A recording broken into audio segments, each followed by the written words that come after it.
আবারও বিএলওর মৃত্যুর সঙ্গে যুক্ত হল এসআইআর এর কাজের চাপের অভিযোগ। মৃত বিএলওর নাম উৎপল থোকদার।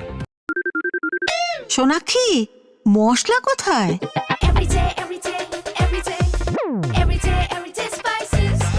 এভরিডে মশলা, দেশের স্বাদ। তিনি মালতীপুরের যদুপুর হাই স্কুলের প্যারা টিচার। নদাপাড়ার 93 নম্বর বুথের দায়িত্বে ছিলেন তিনি। বাড়ি চাঁচলের চন্দ্রপাড়া এলাকায়। পরিবারের অভিযোগ, বুথের ভোটারদের তথ্য যাচাই ও এসআইআর এর নানাবিধ কাজের চাপে দীর্ঘদিন ধরেই চরম মানসিক উদ্বেগে ছিলেন। শনিবার রাতে বুকে ব্যথা নিয়ে চাঁচল সুপার স্পেশালিটি হাসপাতালে তাকে ভর্তি করা হলে তার মৃত্যু হয়। মৃতের স্ত্রী সরকারি সহায়তা ও চাকরির দাবি জানিয়েছেন।